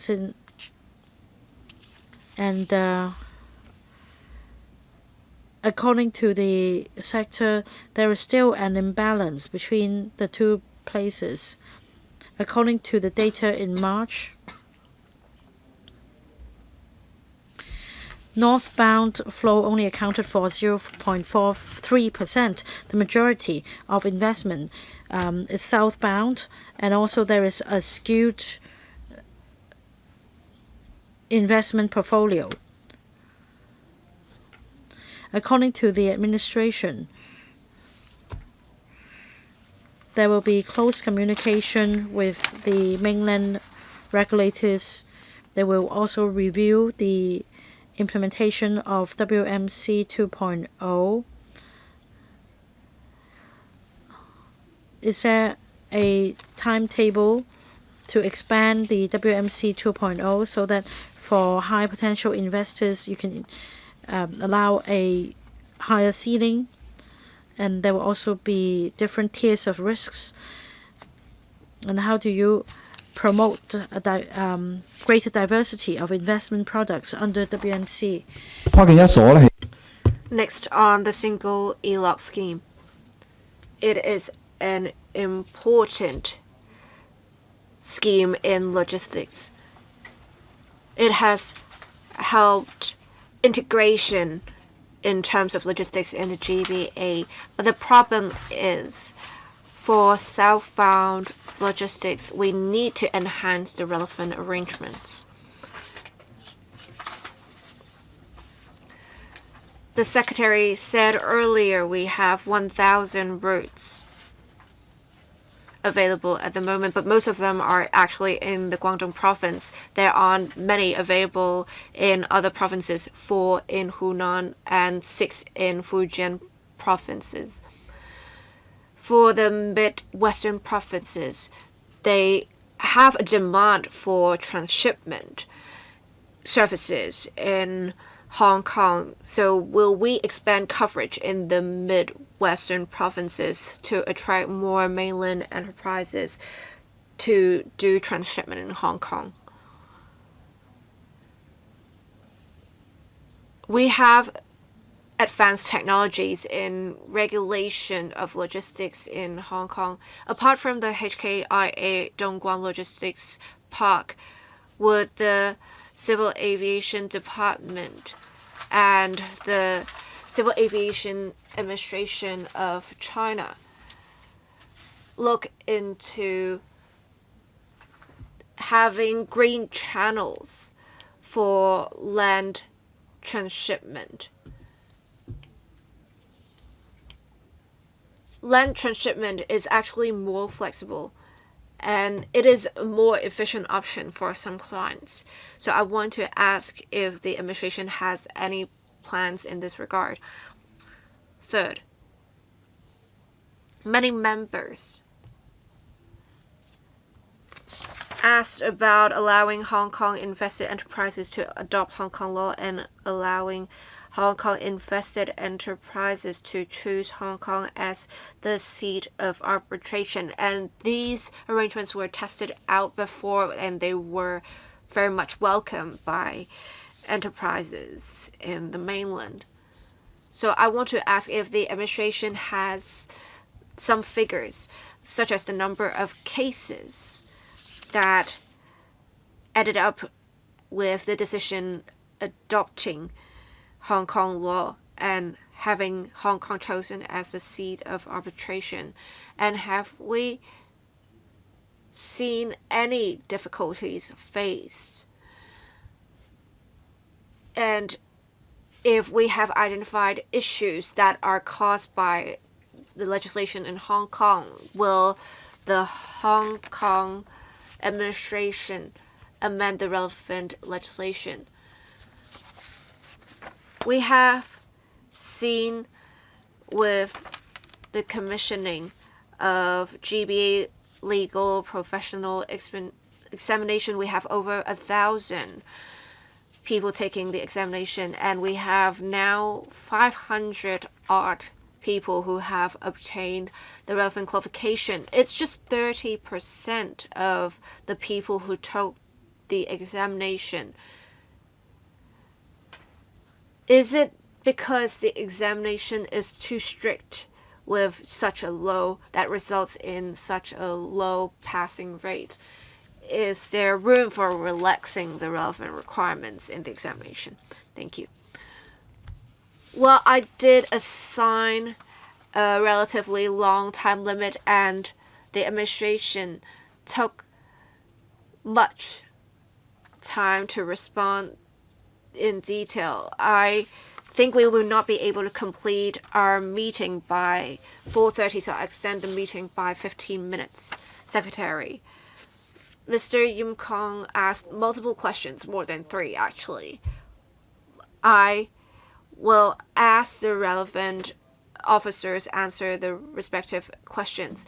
For WMC 2.0, I will ask the FSTB representative answer that question. On mutual recognition and single ELOC scheme, I will ask the CEDB representative to answer the relevant questions.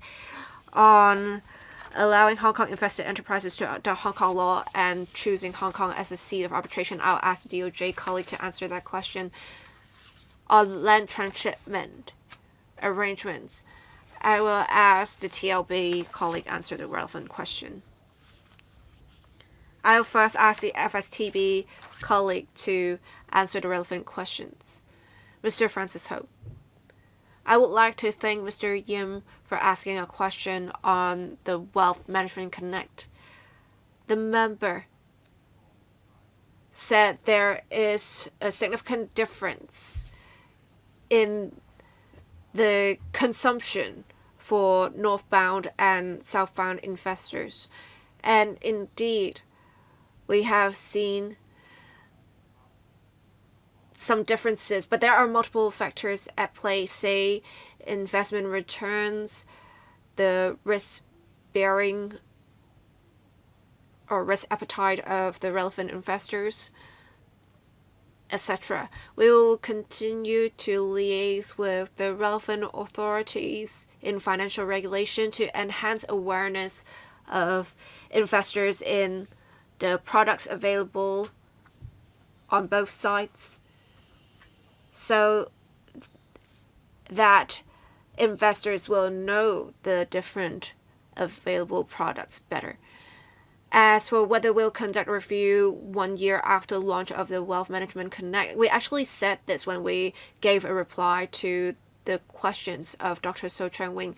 And the Wealth Management Connect, when it was 2.0, when it was launched in 2024, we worked in 5 areas, and we will look into relaxing the threshold, the quota, as well as expanding the range of products available, as well as whether we can enhance publicity in the promotion of such products.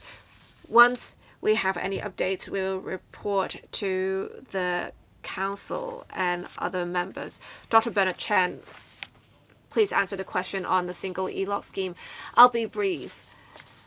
The members suggested that we should expand to Midwestern provinces of China, and we are planning to expand into Guangxi province. When we have any specific updates, I will report to the member on this.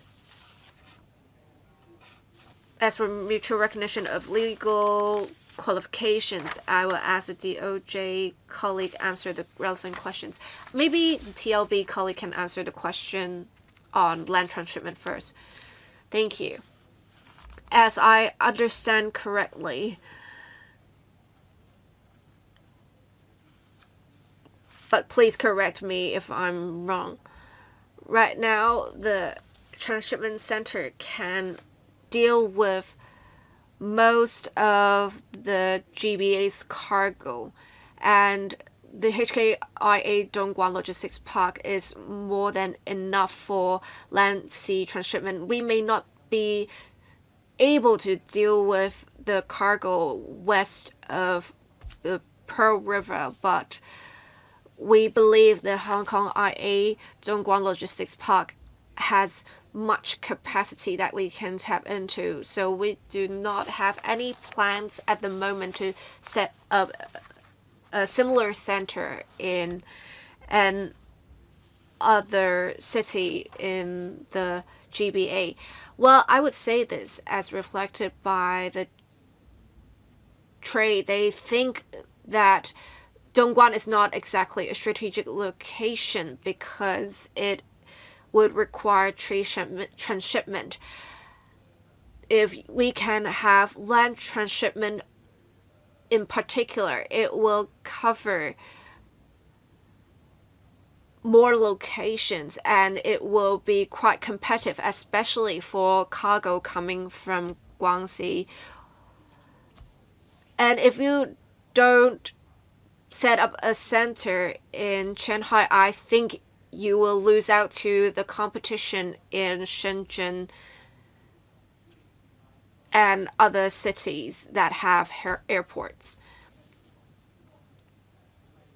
Undersecretary for Transport and Logistics.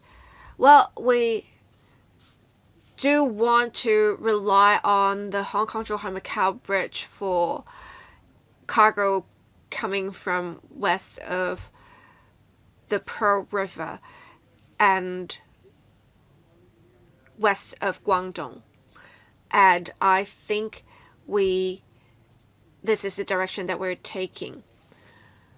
I think Mr. Yim's suggestion is worth noting because it will take time for you to construct the Dongguan Logistics Park, right? All right, lastly, the questions on legal services. DOJ colleague, please. Thank you. There are two parts to Mr. Yim's questions on legal services on implementation. As I said earlier, we are trying to provide additional options for Hong Kong invested enterprises to adopt Hong Kong law and choose Hong Kong as the seat of arbitration. And these terms will be included in contracts signed, as contracts are often not publicly disclosed. We have not conducted surveys, and honestly, enterprises may not willingly disclose such information to us. But the DOJ pays close attention to the implementation, and we have tried to gather data to gauge the implementation of such schemes. And we have had reference, for example, to how the Shanghai court has applied Hong Kong law. We have seen in 2023, we have over 1,900 cases having applied Hong Kong law in the mainland on a primary court level. And we have also seen an increase in the number of cases by 15%, having made use of Hong Kong law in contractual cases, mostly. As for Mr. Yim's question on whether we have seen any difficulties faced by enterprises or whether there are any gaps in the laws of Hong Kong with the use of such laws in mainland cases. Well, we have seen with the enterprises specifically selecting Hong Kong law, there has not been much of such problem. But we have been working with mainland courts to have judges being more knowledgeable in Hong Kong judgments so that they can apply to the relevant cases such judgments. We have also seen with the implementation of the relevant arrangements, we have seen an increase in number of Hong Kong cases making use of mainland judgments. And say for the IOMED cases, they have dealt with 300 odd cases. That is record high. And in the mainland in 2022 to 2024, with cases involving mainland parties in arbitration, it is over 40% of the total number of cases. So I hope that with sharing these figures with the members, the member will understand that we have achieved great progress. We have now 540 lawyers who have obtain the relevant qualifications for lawyer qualifications in the GBA, and we actually had more of those that passed the relevant examination. We have to emphasize this. Training has to be received to obtain the license after passing the examination. So, not only do they need to get the training, but they also need to be attached to a firm or a chamber in the mainland in order to practice. So for lawyers who can practice, they need to meet certain requirements of the mainland authorities. And in fact, the lawyers' associations in the mainland, in the 9 cities, have been trying very hard, say, through interfacing of business. For those who want to practice, they can practice. The second point is that after passing the exam, the solicitor or lawyer in Hong Kong may choose to engage in the practice or not, or may choose to conduct business in the Greater Bay Area in other ways. For example, some lawyers might be the legal advisor in a big corporation who have passed the exam, and they may not have the need to actually enter into practice in the mainland. So they may fall outside the scope of the 500 lawyers I mentioned. And coming back to my point, we strongly encourage legal professionals to sit for the exam. Through taking the exam, a systemic approach will be taken to learn more about the legal system in the mainland, and this gives the candidate an edge. And if ultimately you decide to set up practice law in the mainland, then that will give you a further edge. All right, so much for this answer, Mr. Holden Chow. Chairman, I'll be brief. I'm sorry because there is also another meeting going on in another room. I don't know whether this point has been raised. Please stop. Please bear with me if this has been repeated. I think this point is not mentioned in the paper. Perhaps it was mentioned verbally. I didn't catch it. Now I know that the paper refers to cross-boundary flow of funds. In fact, this year, during the 2 sessions, we proposed to the National People's Congress a proposal, and that is to facilitate the flow of funds. There is a joint petition by 30 deputies.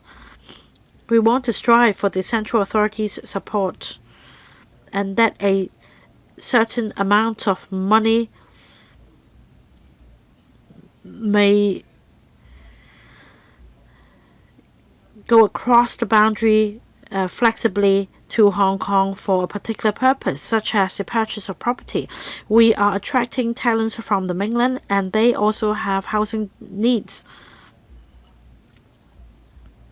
Now, as we all know, for funds coming from the mainland to Hong Kong for the purpose of property purchase, there are restrictions. So we've made a joint petition to the central authorities in this year's 2 sessions to provide a quota that is for a standardized amount such as 0.6% of the GDP or 120 billion US dollars, and that this amount can be relaxed, and that mainland talents coming to Hong Kong can bring funds over for the purchase of property. Now, the paper is silent on this proposal. I'm sure that this is still being negotiated. This is definitely not going to appear in any official paper. But I'd like to take this opportunity to put this question to the administration chairman. Now, since we are talking about deepening cooperation in the Greater Bay Area, I believe this proposal would definitely help to facilitate the flow of funds. And our proposal actually asks for a countrywide implementation, but there might be some use cases in the Greater Bay Area specifically. So I hope that the relevant bureaus and departments will go back and look into the situation. I'm sure that the Central People's Government will look into the same after receiving this joint request from NPC deputies. The SAR government, meanwhile, should also quicken its pace. I'm sure that the proposal will help attract more talents to come to Hong Kong. At least the proposal can help them meet their housing needs. It is important that funds are allowed to travel across a boundary to help meet housing needs, to reassure them. That's my suggestion. Well, in fact, many colleagues have already asked the same question, but in the interest of time, I will invite Mr. Tang Fei to make his point and then invite the administration to give a response. Paragraph 16, I have a short question about the GBA standards. Now, my question is not about the newly announced ones. I am talking about education. There are GBA standards for education covering different cities, including Hong Kong in the Greater Bay Area. I've looked up government papers. I've also referred to some information by other members.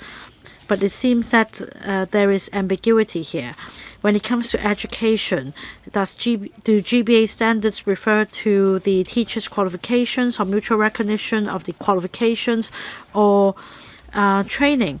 Because it's quite puzzling. What exactly does it mean by GBA education standards? Secretary. To answer Mr. Holden Chow's question, I agree with the chair that, in fact, in this meeting, other members have already raised the same question and we've already given a response. Anyway, I'll see if there is further response from my colleagues. Just very briefly. Now, coming back to Mr. Tang Fei's point about GBA standards on education, I'll see if the CDB can take this question. Dr. Chan. Thank you, Chair.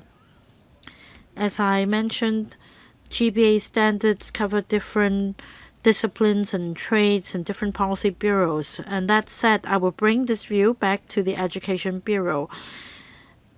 In response to the point raised by the member in terms of teaching materials, teachers' qualifications, exactly what the GBA standards on education are about, and I will provide a written response. Mr. Ho. Thank you, Chair. Like the Secretary said, we've already given a brief response to the question. And like members have said, property purchase is something very important to incoming talents to Hong Kong.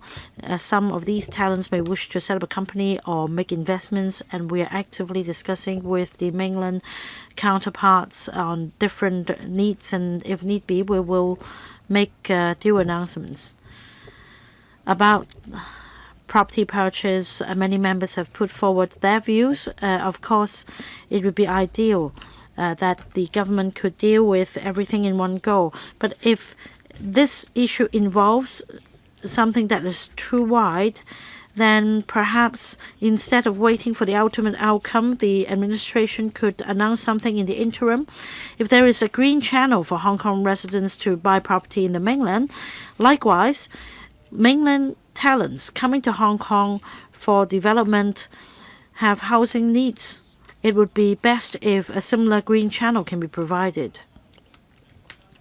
The amount of money could be limited for property purchase comparing to starting up a business, for example, and that you can introduce a policy with precision. And I urge the administration to study this issue. So much for the questions today.